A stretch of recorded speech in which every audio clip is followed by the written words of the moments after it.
By the time this episode of the Hoopball Lakers podcast hits your ears, it is almost certain that the Lakers will be welcoming Andre Drummond as the newest member of the Purple and Gold. And that is where we'll start with the fresh Hoopball Lakers podcast. Welcome in and welcome back to a solo edition with your main man, Ethan Noroff. And we are starting off, as mentioned, with Andre Drummond. Woj comes out earlier on Saturday saying that the Los Angeles Lakers have emerged as the strong frontrunners to sign center Andre Drummond. Sources told ESPN Saturday night, Drummond is all but a formality to clear waivers, and he is expected to finalize a decision to join the team shortly thereafter. As we have been hearing, the Lakers players have been recruiting Drummond, and obviously the situation makes sense for both the Lakers and for the player. And we'll get into that in just a little bit. But look, you kind of knew as soon as Drummond's exile from Cleveland had started, because they decided they were better off without him, that this was always the most likely scenario. Not necessarily that he would wind up with the Lakers per se, but that the buyout was coming, because the reality was no team was going to trade for him on that bloated contract, especially knowing how widely available he was. Ergo, the Cavs have no choice but to buy him out. And unlike every other buyout in the world who's going to the Brooklyn Nets, it seems like LaMarcus Aldridge, the latest one, Andre Drummond looks like he is on his way to the Lakers. Now, the Lakers only really had competition, it seems like, from the Celtics. And if I have to hear one more Danny Ainge "we tried" leak, I'm going to throw up. But outside of that, it always made more sense for Drummond to come to the Lakers than the Celtics. Obviously, the Celtics just cleared the path for Robert Williams to play a prominent role for them. But if you're Andre Drummond and if you're the Lakers, this is a marriage that makes sense on both sides, given where both parties are in particular. Now, Drummond is going to help this team when LeBron James, when Anthony Davis are available and on the floor. But right now, when both of those guys are not available and the Lakers have been going through a painstaking stretch of games here, the reality is Drummond is going to help at least stabilize some things when it comes to the lineup. Not a lot of time for him to learn, but the Lakers could certainly use his services both on the glass and inside, assuming he can find a way to finish around the basket. Drummond is by no means a perfect player, and I think that his addition, like many others, will be oversold to the greatest extent possible when it comes to this fan base, because at the end of the day, we are incredibly enthusiastic about every and any addition that comes to Lakerland. We also have to be pragmatic about it, okay? This guy, if he were such a sought-after commodity, would not be getting bought out on a team that could use all the talent it can get. Of course, they also happened to employ Jarrett Allen in Cleveland, and that made Drummond's he made him that much more expendable very quickly. That said, Drummond doesn't hit the buyout market if he is a sought-after player. Now, on the buyout market, of course, he's going to be a sought-after player because it's going to cost next to nothing to employ him for the rest of the way. And if you're Drummond, you come to the Lakers, you get to play with a healthy LeBron James when he's back, you play with a healthy Anthony Davis, okay? A healthy Anthony Davis. What a mouthful that was. And going into free agency, you get a chance to reestablish your value. Drummond is going to wind up in the starting lineup, and we'll get into what that means for Marc Gasol and Montrezl Harrell moving forward. But you find Drummond in the starting lineup alongside AD and LeBron when all those guys are healthy. The spotlight is on those two guys. Drummond can just sort of do his thing. I think it's a nice little landing spot. The Lakers really lucked into something very favorable for this team. There's been a lot of smoke around this fire for a period of time, and it's finally coming to fruition. I am very curious to see how much Andre Drummond plays immediately as soon as he is integrated into this team, especially because he's been out of action for quite a lengthy period of time. But there's no question that he can help. Now, in terms of playing time, we talked about how Andre Drummond is more than likely to start for this team. I think that means more for Marc Gasol than it does for Montrezl Harrell. When you're talking about Drummond, he's a guy who hasn't played basketball in over a month, so it may take some time. But Montrezl's role seems pretty solid on this team in terms of what he's doing and what he has been doing. And I think the Lakers would be foolish to take minutes away from him. Marc Gasol, nice guy, really smart basketball player, and I think he provides some value to the Lakers on the court. but I think he provides equal, if not greater, value off the court in terms of his leadership and just his sort of overall team intelligence. He has not exactly been terrific this season. 36.5% from three. There's certainly not bad by any stretch, okay, especially for a big man, but just 41% overall from the field, not contributing offensively, not rebounding the basketball, only 4 rebounds per game. Obviously, we know that is one of Drummond's strengths. So I think you're looking at a situation where Andre Drummond comes in and he plays more minutes than Marc Gasol has been playing as the starting center, at least in terms of since he's been back from his bout with COVID-19. And good to see Marc back and healthy. And, that's the most important thing. But I think Drummond comes into this team and assuming he's ready to go, 25, 30 minutes, I think makes a lot of sense, potentially even more while LeBron and AD are out of the lineup because the Lakers can use all the help that they can get. But it is very exciting to add a player with this sort of skill set. I don't want to say of this caliber. Again, I don't want to oversell it, but I think it's a very important addition for this Lakers team, in particular while their 2 stars are on the sidelines. And look, the reality is during Drummond's Cleveland tenure this season, his field goal percentage was definitely down. You know what he is from the free throw line. He's atrocious. I mean, his career high is not even 61%, 60.5% career high for this guy from the free throw line. But he was averaging 17.5 points, 13.5 rebounds. He does enough defensively to stay engaged. You'd like to see more block shots from him, but he does steal the basketball, okay? He does gamble on defense a little bit. So, again, he's not a perfect player. You want him to be a more efficient player, of course, all the way around. And I think that's going to be one of the biggest things for him as he adjusts into this Lakers system. But 6'10", 280 pounds, he's a big body. He's still, look, we talk about Andre Drummond like he's been in the league, and that's, forever because it feels like he has been in the league forever. But the reality is, the guy's only, 27, 28 years old. He'll be 28 in August. So he's still, he's just entering his prime right now, theoretically.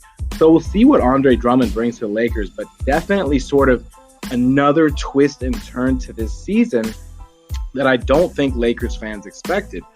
Everything was supposed to go more or less according to plan. This was the group. The depth was there that it wasn't there necessarily last season. And assuming everybody stays healthy, things are looking pretty good. That said, obviously this season has not exactly played out like that, right? The reality is the Lakers find themselves in sort of a very tough spot, for lack of a better word. And the reason for the exhale there is because, 2 reasons. One is when you do a solo podcast and you talk as fast as I do sometimes, you can lose a little bit of air, so you got to replenish. But the other reason is because the reaction as a fan is that Lakers are really in a tight position. Now, there isn't a lot of space separating the teams in the Western Conference playoff picture when it comes to that loss column. And every time the Lakers take an additional loss, they sort of fall back within that pack. The reality is, the teams that are outside of the playoff picture, right, we're talking about right now in terms of 9 and lower, the Grizzlies, Warriors, Kings, Pelicans, Thunder, Rockets, and T-Wolves. You don't really look at any of those teams except perhaps for the Pelicans and say, okay, I think this is a playoff team. The Warriors are certainly, you can never count them out with Steph Curry, but at the same time, I don't think they're necessarily a playoff team as currently constructed. And, you never want to find yourselves in a situation where you're going to have to be in that playoff, not playoff, but play-in tournament for the playoffs.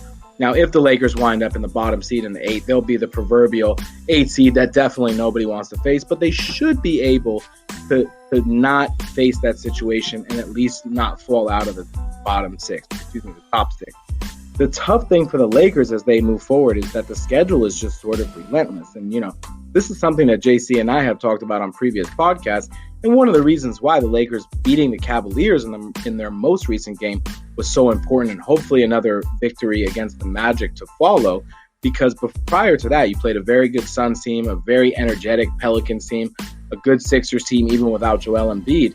And then you look at the schedule ahead. The Lakers play the Bucks, the Clippers, the Raptors, although the Raptors aren't what they were at one period of time, but keeping Kyle Lowry certainly keeps them more competitive. They got the Heat, the Nets, they got these teams. The Jazz found back-to-back games. And these are all games that the Lakers are more than likely to play without Anthony Davis and LeBron James. The Lakers' schedule is really relentless as the second half sort of continues on. So hopefully we continue to get positive updates about Anthony Davis. Hopefully we continue to get good updates about LeBron James. I mean, I think they're going to keep that one as quiet as they possibly can in terms of the sort of magnitude that comes with just being LeBron James and everything that he does. But it sure sounds like he's going to miss a period of time. I mean, I would not be surprised for him to miss at least 3 weeks, and it sounds like a little bit longer than that. And as far as Anthony Davis is concerned, we know that he's progressed to sort of the next phase of his rehab. But again, the Lakers have really prioritized the long term over the short term, and I don't blame them for that. It's just going to be sort of frustrating and at times very ugly in the process. So in order for the Lakers to keep themselves, their head above water, I think this was a really strong pickup for them. Again, not a perfect player and not necessarily a perfect situation for the long term, but for the right now, these two sides needed one another, and I think that's why it makes so much sense. So Andre Drummond joining the Lakers definitely is not a development that anyone could have predicted prior to the season, but given where we are, again, I just think it makes so much sense. The Lakers have really, really struggled without LeBron and AD on the floor, as anyone could have predicted or anyone would say, because the reality is if you take the two superstars off of any NBA team, that team is going to have a tough time competing, especially against quality opponents on a nightly basis. But the Lakers are really going to have to pick up the slack in their absences because neither of those guys is a hop, skip, and a jump away from returning to the lineup. So as the Lakers move forward and you sort of think about, okay, Drummond's coming in, but what can these Lakers do that are already on the team, right? What are we looking for in terms of increased level of productions or elevated level of plays? Now, I think, a lot of people are going to say, well, Dennis Schroeder has to be better. And of course, I'm going to agree, right? I mean, I think we all know that Dennis Schroeder has to be better because Dennis Schroeder is closer to being the third star on this team than Kyle Kuzma, I think, ever was. And as far as Kuzma is concerned, he's really carved out this nice role on this Lakers team when everybody's healthy. And I love that he's getting involved in other areas of the game except scoring. So I think the Lakers should continue to encourage that because if they can get enough scoring from guys like Trez and, THT off the bench, not to mention Schroeder, obviously, and now what Drummond will bring to the table, I don't think offense is necessarily going to be the biggest problem. I think it's going to be more about can the Lakers defend their opponents to stay in games while their offense is sort of wounded without their two big dogs. So we'll see how it shakes out in terms of that. I mean, Schroeder's got to lead the way. The team has to continue to sort of get contributions from those guys on the periphery. Markieff Morris is a good example of that. KCP, man, I mean, he is just an absolutely streaky player. And when he's going well, he's really going well. But I need to see more from KCP in this interim. He's got to be at least 10, 12 points every night.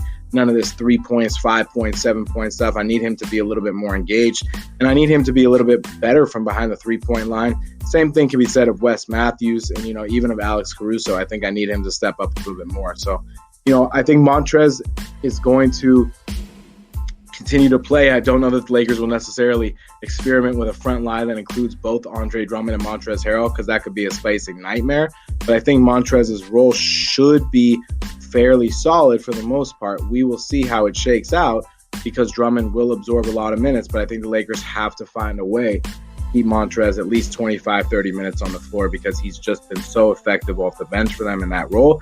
And the Lakers are going to have to find additional sources of offense again without AD and LeBron in the lineup. So a quick hitter for you guys on this one. Andre Drummond on his way to the purple and gold. It will be a very fascinating experiment, but as LeBron and AD get healthy, you think about a lineup that includes those three guys and a lot of potential around them, not to mention Schroeder.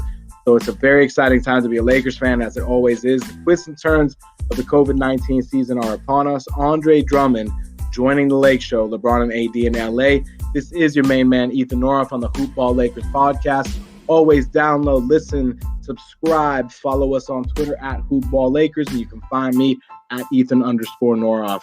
JC will be back with you guys next time. So until I talk to you soon, we out.